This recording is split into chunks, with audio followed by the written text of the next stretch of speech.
ధర్నా చేయడానికి ఒకటి ఎజెండా అన్న. ఆర్టీసీని ప్రభుత్వంలో విలీనం చేయాలి, ఆర్టీసీ ప్రభుత్వంలో విలీనం చేయాలి. అదొకటి. యూనియన్ ఇస్తున్నాడు, యూనియన్ చేయాలి. ఉద్యోగ భద్రత ఇస్తున్నాడు, ఉద్యోగ భద్రత ఇవ్వాలి.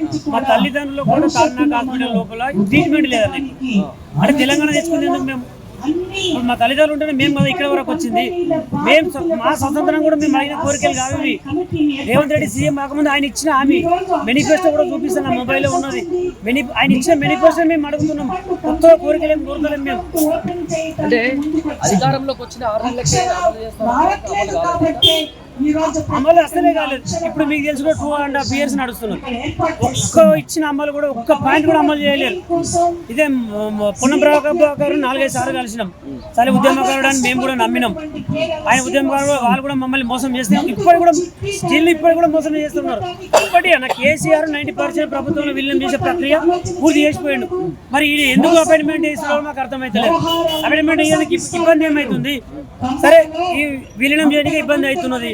విలీనం చేయడానికి ఇబ్బంది అయినప్పుడు ఆర్టీసీ యూనియన్ ఇవ్వడానికి రూపాయి ఖర్చు కాదు కదా. యూనియన్ ఎందుకు ఇస్తలేవు?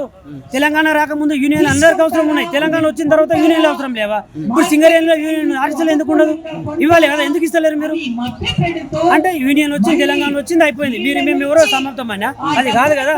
ఇచ్చిన హామీలే కదా మేము అడుగుతున్నాము. మీరు ఎందుకు ఇవ్వట్లేదు? మీ ప్రాబ్లం ఏంది? ఈరోజు ధర్నా చేయడానికి అర్థం ఏంది? మీ నమ్మి నమ్మి నమ్మి విసుకొచ్చిపోయింది మాకు.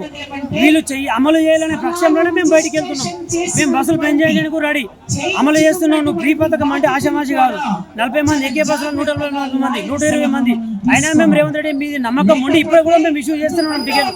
చిన్న టికెట్లు అన్న, చిన్న టికెట్లు కూడా కింద మీద అయితే ఉద్యోగాలు పోతున్నాయి. ఉద్యోగాలు పోతే మన కుటుంబం ఎటుకోవాలన్నా ఇవ్వాలి.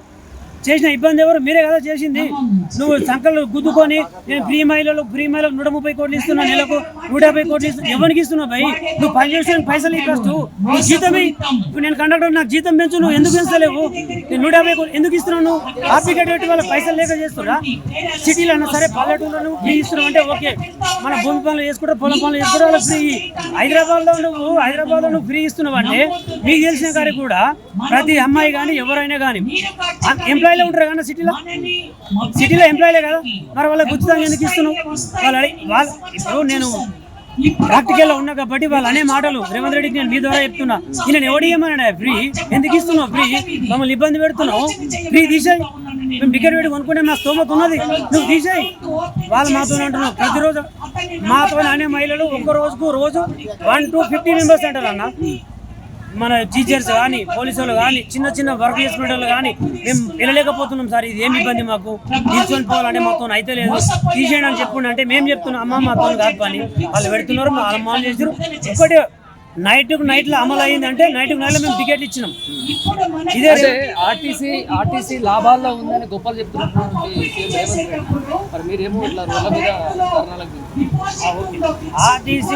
ఆర్టీసీ లాభాలలో ఉన్నటువంటి నాయకుడే చెప్తున్నాడు, చిన్న నాయకుడు కాదు. సీఎం చెప్తున్నాడు. మరి సీఎం చెప్తున్నప్పుడు లాభాలు ఉన్నాయని చెప్తున్నప్పుడు నువ్వు విలీనం చేయడానికి నీకు ఇబ్బంది ఏమవుతుంది? కేసీఆర్ దగ్గర అన్నం అయిపోయింది, ప్లేట్ ఒకటి ఖాళీగా ఉన్నది. నేను వచ్చిన తర్వాత నీకు పెరగన్నం పెడతా, బిర్యానీ పెడతా, మీరు రెడీ ఉండి. ఇదే సరూనగర్ స్టేడియంలో నేను ఉన్నాను పక్కకి, రేవంత్ రెడ్డి పక్కకి నేను నిల్చున్నా. అప్పుడు మామూలు రేవంత్ రెడ్డి, ఇప్పుడు సీఎం. ఆర్టీసీలో సీఎం చేస్తేనే సీఎం అయినావు. ఈయన కూడా మాకు అమలు చేయకపోతే మేము రేవంత్ రెడ్డి, అప్పుడు కేసీఆర్ మమ్మల్ని అయితే మా మీద నిఘా ఎట్లా పెట్టిండో, అరే భయ్ మమ్మల్ని అంతా మన ఆర్టీసీలో మనల్ని ప్రచారం చేస్తున్నారు, వాళ్ళ వల్ల మనం ఓడిపోయే ఛాన్స్ కూడా ఉన్నది. మేము అడిగిన డిమాండ్లు మేము చేయకపోతే మేము కూడా నీ మీద ప్రచారం చేయడానికి రెడీగా ఉన్నాం. అంటే మీకున్నటువంటి సమస్యలను ఎప్పుడు కూడా రవాణా శాఖ మంత్రికి తెలియజేసే ప్రయత్నం ఎప్పుడు చేయలేదా? 100 సార్లు చేసినామన్నా, 100 సార్లు చేసినాము. 100 సార్లు చేసినాము మేము. 1-2 సార్లు కాదు. రాజిరెడ్డి అయినా కానీ, హనుమంత్ అయినా కానీ, కమలాకర్ అయినా కానీ, థామస్ రెడ్డి అయినా కానీ, కొంతమంది ముందుకున్న వాళ్ళతో ద్వారా కూడా మేము వెళ్ళిపోయినాం. వాళ్ళు చేయని పరిస్థితి, ఎక్కడ వేసిన గొంగడు అక్కడే ఉంది. ప్రభాకర్ను కూడా నమ్మినాం, ఉద్యమకారుడు అని నమ్మినాం. ఆయన కూడా మోసం చేస్తున్నాడు. ఇలా ఏమంటారు వాళ్ళు? మరి చేస్తాం. ఎన్ని రోజులు చేస్తారు మీరు? మేము ఎన్ని రోజులు ఆగాలి? ఇది కరెక్ట్ కాదు. మా ఓపిక నశించి మేము ఇలా ఇంద్రపర్ దౌర్ణ చౌక్ వచ్చిన సందర్భం ఉన్నది. అంటే ఏవి వెహికల్స్ వచ్చాయి, ఎలక్ట్రికల్ వెహికల్స్ వచ్చాయి, కాలుష్యం నివారించాలనే ఉద్దేశం. అది వచ్చిన తర్వాత ఆర్టీసీ హెవీ వెహికల్స్ వచ్చినాయి, ఈవీ వెహికల్స్ వచ్చినాయి. మేము దాన్ని స్వాగతిస్తున్నాం. పర్యావరణం మనం కూడా మనుషులమే కదా. సిటీలో పొల్యూషన్ వితౌట్ పొల్యూషన్ ఓకే. కాకపోతే మా డ్రైవర్ని పెట్టుండి, డిపార్ట్మెంట్ డ్రైవర్ని పెట్టుండి, ఇలా ట్రాక్టర్ ఆటో తోలిన డ్రైవర్ని పెడుతున్నావు నువ్వు వచ్చి. వాళ్ళకి ఏం ఎక్స్పీరియన్స్ ఉంది? ఇంత పెద్ద వెహికల్ ఇచ్చి దాన్ని నడిపిస్తున్నావు. ఇది ప్రజలను మోసుకుపోయే వ్యవస్థ ఇది. అంటే మనుషుల ప్రాణాల మీద మీకు లెక్కలేదు. ఒక రాజకీయ నాయకుల కుటుంబాలు మనకు ఎక్కయ్యన్న బస్సులా, మధ్యతరగతి కుటుంబాలే మన బస్సులో జర్నీ చేసేటి. అంటే వాళ్ళ ప్రాణాలు మీకు లెక్కలేవా? ఎందుకు మీరు వేరే వాళ్ళని తీసుకొచ్చి పెడుతున్నారు? ఇప్పుడు అదే నరేంద్ర మోడీ నీకు ₹1 సబ్సిడీ ఇస్తా అంటున్నాడు. నువ్వు ఆర్టీసీకి ఇచ్చాయి. ఆర్టీసీ వాళ్ళు నడుపుతారు కదా, దమ్ముంది కదా ఆర్టీసీ వాళ్ళు నడిపేది. నువ్వు ఎందుకు ఇస్తున్నావు ఇవాళ ప్రైవేట్కి? అంటే ఆర్టీసీ డ్రైవర్ ఎటు పోవాలి? మా ఆర్టీసీ డ్రైవర్ పెట్టని మేము డిమాండ్ చేస్తున్నాం. ఆర్టీసీ వాళ్ళకి అప్పకి నువ్వు ఇదే ₹1 సబ్సిడీ మాకు ఇచ్చాయి. నేను నడుపుతాను కదా. లేక కిషన్ రెడ్డికి ఎందుకు ఇస్తున్నావు? ఆయనకి ఏం లేక ఇస్తున్నావు నువ్వు? ఈ ద్వారా మేము మా వాళ్ళకి వేయాలి, మా ఆర్టీసీ డ్రైవరే ఉండాలి. మేమే సురక్షితంగా ప్రజలను తీసుకెళ్లాలంటే ఆర్టీసీ డ్రైవర్ వల్లనే అవుతుంది. 30-40 ఎక్స్పీరియన్స్, 30 years ఎక్స్పీరియన్స్ ఉన్న డ్రైవర్ కూడా ఉన్నాడు. వాళ్ళని ఎందుకు తీస్తున్నావు నువ్వు? హెల్త్ కార్డులు ఉన్నాయా? హెల్త్ కార్డులు ఎక్కడి? హెల్త్ కార్డులు లేవు. హెల్త్ కార్డులు ఇస్తున్నాడు, అవి లేవు. అమ్మ నాన్నలో కూడా తీసేస్తుండే ఇప్పుడు ఆర్టీసీ మన తార్నాక్ హాస్పిటల్లో. వాళ్ళకు కూడా డిమాండ్ చేయాలి. ఇప్పుడు మాకు పెద్ద ఇష్యూ అయితే కూడా నువ్వు ప్రైవేట్ హాస్పిటల్ రెఫర్ చేయి. ఎందుకు చేస్తలేవు? తెలంగాణ వచ్చింది దౌర్భాగ్యం అయిపోయినా మన ఆర్టీసీలో. అనవసరంగా మేము తెలంగాణ తెచ్చుకున్న పరిస్థితి ఏర్పడ్డది అనుకుంటున్నాం కూడా. ఏం చెప్పాలి? లాస్ట్ టైం పైన మీ ద్వారా నేను కోరుకునేది ఒకటే, ప్రభుత్వంలో ఆర్టీసీని విలీనం చేయి, ఉద్యోగ భద్రత, హెల్త్ కార్డులు ఇచ్చాయి, ఆర్టీసీ యూనియన్లు ఫస్ట్ యూనియన్లు లేకపోతే మేము ఎవరు చెప్పుకునే పరిస్థితి లేదు. అంతకుముందు 3 లీవ్లు ఉన్నాయి, ఇప్పుడు ఒక్క లీవ్ అని కూడా గగనం అయిపోయింది. ఒక్క లీవ్ ఇస్తలేరు. ఎవరైనా చనిపోయారంటే కూడా సెల్ఫీ ఫోటో పెట్టన్న కాడికి అయిపోయింది. మరి మేమైతే అసలు తెలంగాణలో ఎందుకు తెచ్చుకున్నాం, తెలంగాణలో ఎందుకు బతుకుతున్నాం? మాకంటే ఆంధ్రలో విడిపోయి హ్యాపీగా ఉన్నారు వాళ్ళు ఆర్టీసీ వాళ్ళు. మేము ఆర్టీసీ తెచ్చుకొని కూడా నష్టాలలో ఉన్నాం. మేము అస్సలు సుఖంగా లేము. ఈ రేవంత్ రెడ్డి కూడా మాకు ఏమైనా ఇబ్బందులు పెడితే ఆయన కూడా గది దించనీకే రెడీ ఉన్నాం. బస్సులు బంద్ చేసి కూడా బస్కపయ్య నైచేలే కానీ అంటే మీది గవర్నమెంట్ ఉద్యోగం అని మీరు అనుకుంటున్నారు. కార్పొరేషన్ సింగరేణి ఎట్లుంది? మేము సేమ్ అదే పరిస్థితి. నువ్వు సింగరేణిలో ఎందుకు పెట్టినావు? మరి ఆర్టీసీలో ఎందుకు పెట్టావు? వాళ్ళు తెలంగాణ పెట్టాలి, మేము తెలంగాణ పెట్టాము కదా. వీళ్ళ సంఖ్యలు కుదుకుంటున్నారు. ఈ 1.5 లక్షలు తిరుగురు మహిళలు 2 కోట్ల. రేవంత్ రెడ్డి వచ్చిండా? పొన్నం ప్రభాకరం వచ్చిండా? వచ్చాడు ఎవడు? ఇక్కడ పని చేస్తాడు ఎవడు? మహిళలకు నెలకు 350 కోట్లు ఇస్తా అంటున్నావు. నువ్వు పని చేస్తాను అన్నం పెట్టు ఫస్ట్. డ్రైవర్ కండక్టర్కు నువ్వు కరెక్ట్ జీతాలు ఇవి. నువ్వు ఎందుకు పెంచుతావు? ఎందుకు పెంచలేవు? పెరుగన్నం పెట్టిపోయింది, బిర్యానీ ఎట్టిపోయింది. ఇప్పుడు అన్న మా పిల్లలు నా పిల్లలు ఇప్పుడు నేను మొన్న LKG అడ్మిషన్ పోతే ఏ స్కూల్లో పోయినా 1,70,000 లక్ష. నాకు వచ్చే జీతం 40,000. మరి ఎట్లా చదివియాలి? ఆర్టీసీ పిల్లలకు, పోలీస్ పిల్లలకు రేవంత్ రెడ్డి గెలిచిన తెల్లారే సైనిక్ స్కూల్ కట్టిస్తా, భూమి సర్వే చేయండి. మరి ఎటు పోయింది నీకు హామీ? మేము కుటుంబానికి కూడా టైం ఇస్తలేము. ఎక్కడ నెరవేరుస్తాం? మేము ధర్నాకి ఎందుకు వస్తాము? ఆయన నెరవేర్చిన పక్షాలను మేము ధర్నాకు వచ్చి ముట్టడిస్తాం.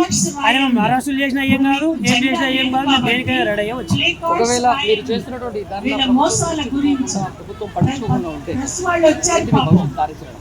భవిష్యత్ కార్యాచరణ మమ్మల్ని ప్రభుత్వం పట్టించుకోవాలంటే ఒకటే మా అస్త్రం, బస్సులు బంద్ చేస్తాం. మేము ఉద్యోగం లెక్క చేయాలి. కేసీఆర్ ఉన్నప్పుడు లెక్క చేయాలి, కేసీఆర్ దిగిపోయినప్పుడు లెక్క చేయాలి, రేవంత్ రెడ్డి కూడా లెక్క చేయాలి. రేవంత్ రెడ్డి ఎట్లుంటారా మీకు తెలిసిన కాడికి ఇంకో 2 years లేదంటే 3 years అవతల వెళ్ళిపోతాడు కదా. మేమైతే ఎటుకోం కదా.